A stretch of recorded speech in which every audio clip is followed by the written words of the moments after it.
Hello, my name is John Coleman, and I'm going to be talking on this film about supporting the well-being of teenagers.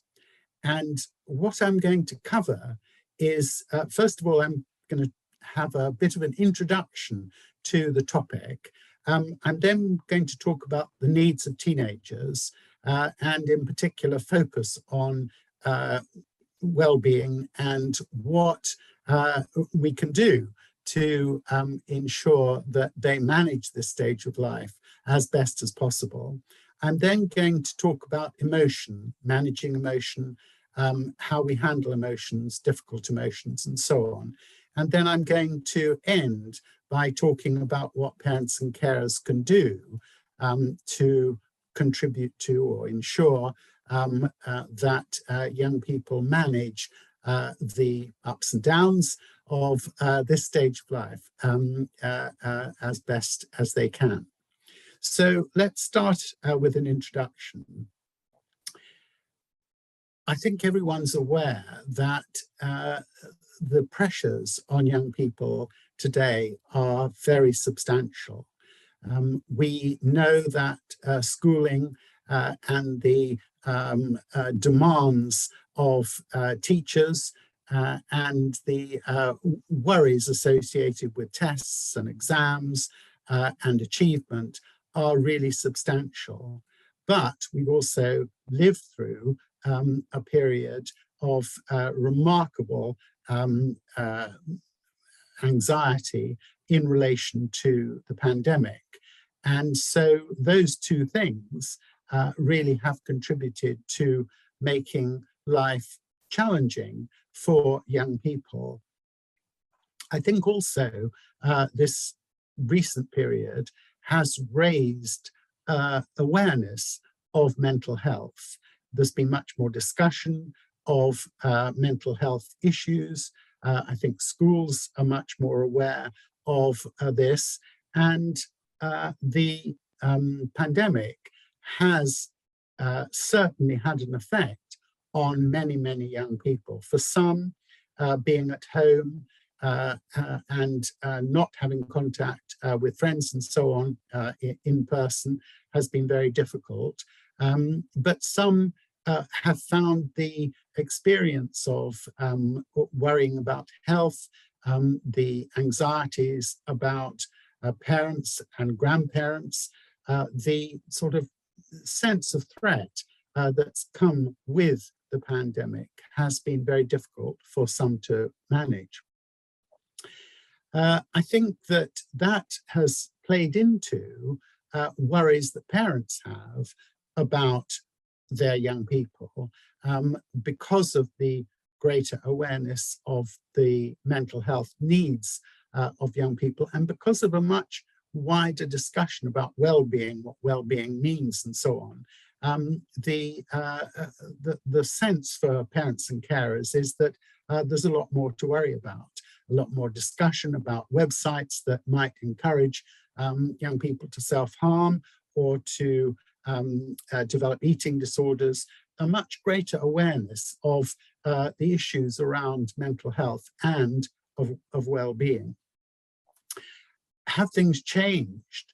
I think that the circumstances that everyone has faced certainly has led to an increase in young people and families seeking help.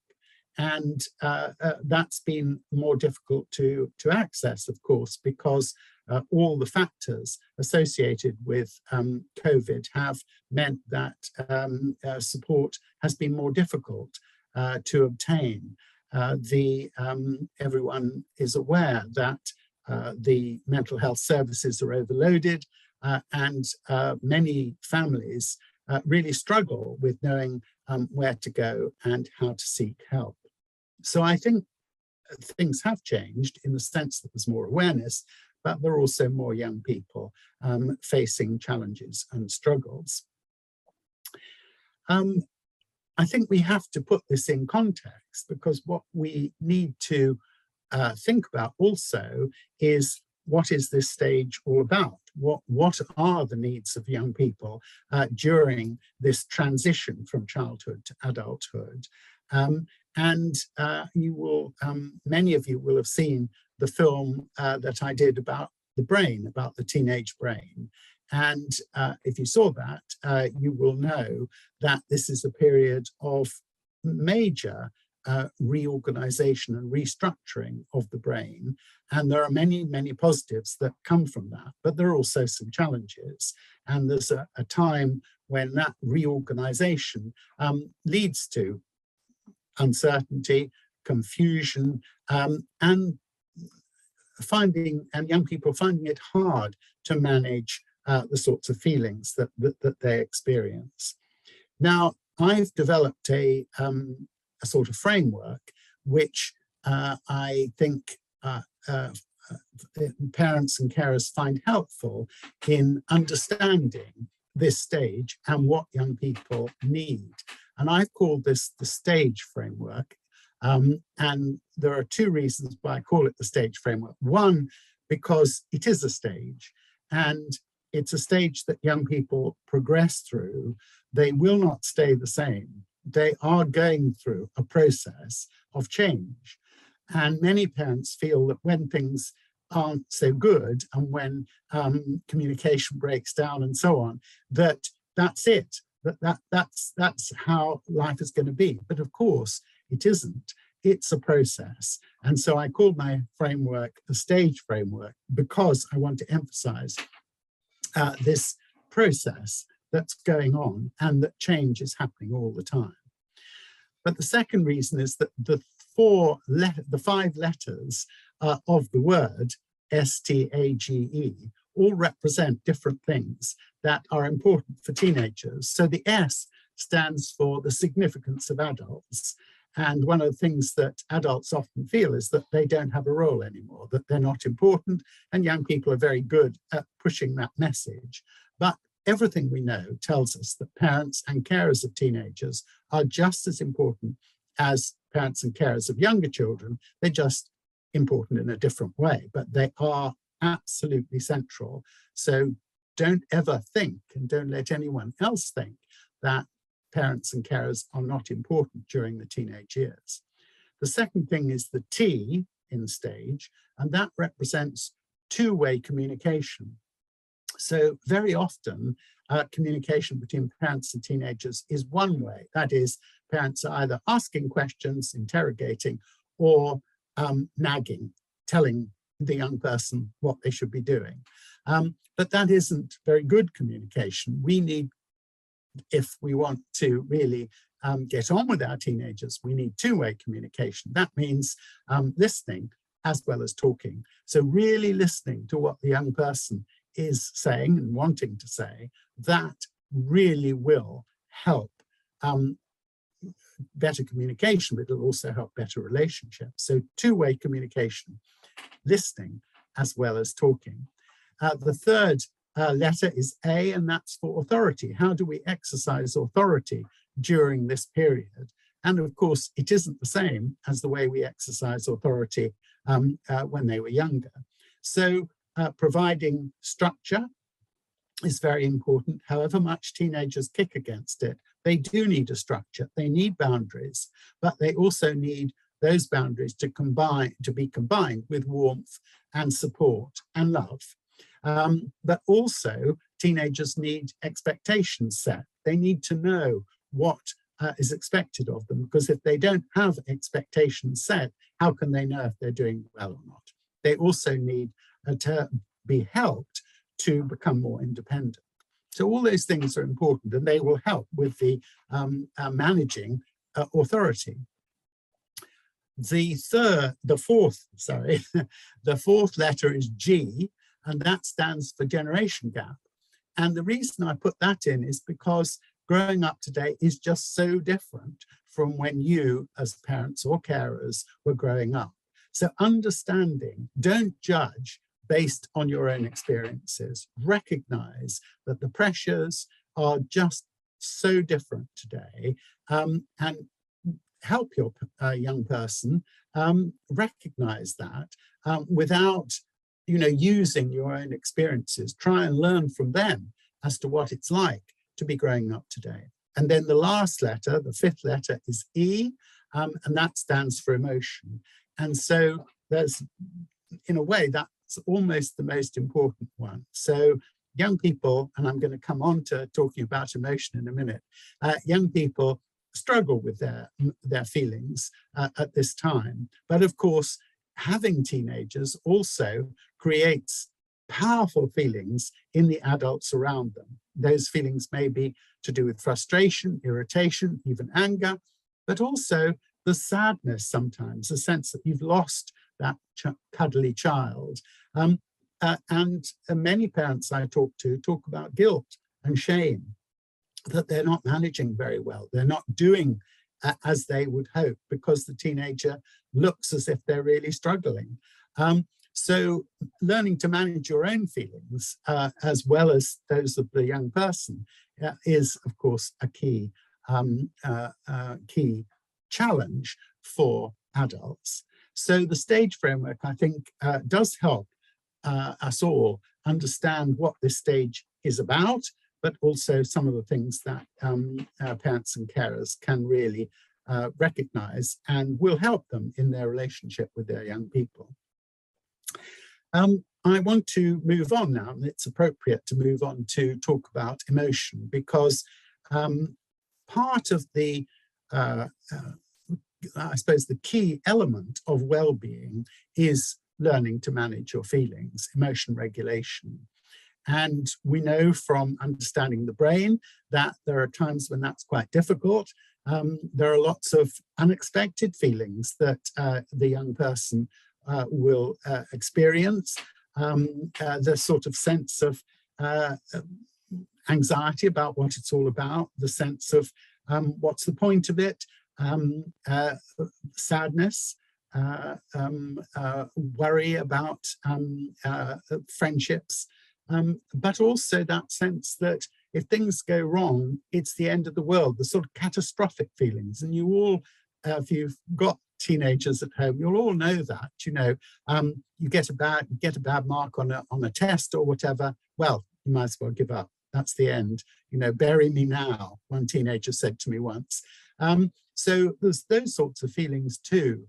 And of course, what's happening in the brain makes the managing of those feelings more difficult. Now, parents and carers can play a big role here, really important, helping young people, A, understand what's happening in their brain, and also modeling how you manage feelings. That also can really, really help. And accepting young people, not criticizing, not feeling putting young people down or treating them as if they're just inferior beings, but helping them recognize that this is a stage, that this is something they're going to get, and they're going to get better at managing those feelings.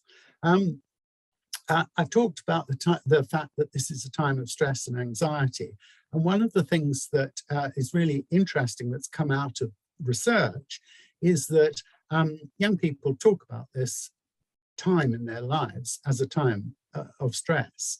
And when you ask them what that's about, adults will mostly think they're going to say it's social media, but actually they don't say that at all. What they talk about is pressure of school. And this is something I think that has become much more prevalent today, that pressure from teachers, all the stress associated with homework, revision, exams, tests, and so on. That's what young people find extremely stressful. Number two is family. Relationships not going well, conflict with parents and carers, and so on. Number three is friends and friendship. And then social media comes right down at the bottom of the list. So this is another thing that adults really need to understand, that it is a stressful time, and young people do experience anxiety, and it's our role as adults to help them with that. So what are the strategies for well-being, because this is really about helping young people with their well-being. So learning how to relax is one part of this. So, and all of you may have ideas about how to do that, whether it's breathing, whether it's learning techniques, meditation. Exercise is very important. Some people find music very useful. When I've talked to teenagers about how they manage anxiety and how they cope, you get a huge range of different responses. So it isn't the same for everyone. And I think one of the important things that adults can do is to explore with young people what it is that helps them when they feel anxious, when they feel stressed, and explore with them the best coping strategies for them. We all have different coping strategies, but the key thing here is that we can develop coping strategies. So for young people, particularly the younger groups, I think they haven't really thought about that. That they get sort of overwhelmed, if you like, with difficult feelings. And what we have to do really is to help them recognize that we can do something about this. There are coping strategies, and some coping strategies are much more productive and effective than others. So, simply going to the fridge and eating as much as you can, or binging on something that you might like. That doesn't necessarily help, but there are other coping strategies. So learning about coping is really important. As I say, there are many different ways of finding a sort of better space and a place where those feelings can be managed. Okay, so I'm going to move on now to think about what parents and carers can do. And I've already, in a sense, been exploring that as I've been talking about managing emotion and so on. I think that it's a common experience for carers and parents of this age group is that they don't have a role anymore. And that's because it seems evident that teenagers much prefer to talk to their friends. There's this whole issue of not responding, of silence, of breakdown in communication, and so on. And that gives the message that adults don't matter, adults aren't important. And we know that the research shows that confidence of parents in their role takes a huge dip when puberty comes along, when the teenage years happen. And so it is really important, I think, to find ways of supporting parents and carers. And as I said, when I talked about the S of stage, that parents and carers are hugely significant. We know all the studies on outcomes for teenagers show that the outcomes are better when the key adults are engaged and involved and supportive. That is probably the most important factor in helping young people through this stage. Of course, there are other support structures as well, and parents and carers are not the only factors that make a difference. So other relatives, all of you will know that sometimes teenagers are better able to talk to an aunt or a grandparent than they are to their parents. So the family network plays a key role, but friends too. And we mustn't underestimate the importance of friends. Friends are the first port of call very often when you are distressed. And so supporting your teenagers' friends and social network also is very important. One of the things that adults struggle with when faced with challenging behavior, or when things look bleak for teenagers, is what's normal, what's to expect. Is this depression for example, what any normal teenager would be going through. Where do you draw the line? How do you make sense of some of the behavior? Is it just normal teenagers, or is it something I really need to worry about? And there are some guidelines as to how adults can really make sense of this. And there are a number of things to keep in mind. So first of all, if the behavior that you're worried about is interfering with either health or education, then that is very important. So if there's clear weight loss, if they're not sleeping, or if they're, someone who's managing school perfectly well suddenly isn't able to do that, then that's one important indicator. The second thing is, has behavior changed? So is a young person who was sociable and had lots of friends suddenly doesn't, has lost all their friends? Someone who had a hobby and really interested in something suddenly loses interest. So those sorts of things are important. Obviously, changes in behavior or health-related aspects of life, those are key things. And then the last thing is the behavior that you're worried about, is it really affecting the rest of the family? And that is an important indicator. Parents and carers sometimes feel they can't go there because, that's something we've just got to live with. But actually, it is an important factor. So if the behavior, whatever it is affecting other siblings or the adults in the family, then that is something that does need to be taken into account. And don't be afraid to ask for help. There are ways. I know that sometimes it seems that there's lots of information for parents of babies and toddlers, but not very much for teenagers. But in fact, there is information out there. There are some good websites, and there are some books as well. But don't be afraid to talk. I think one of the things for adults is that they often feel, as I said at the beginning, they may feel ashamed. They may feel that they're not doing it right, and therefore they can't really talk to anyone. But it is really important to be open and to get support from others. It may not necessarily be professional support, but do talk to others. And if you feel that things are really difficult, then there are professionals, your GP, there are helplines and so on. And I think the last thing is that I want to talk about is related to this, is how to know when to intervene. And sometimes it's very difficult because what you feel is that the teenager is pushing you away. And if you're offering to help, a teenager may say no, may get even more angry, or may even, become more depressed and anxious, or other aspects of behavior.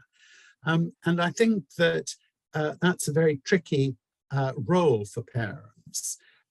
But the key factor is that you, as the close adult or adults, are the ones who can and should offer that support. So don't be put off.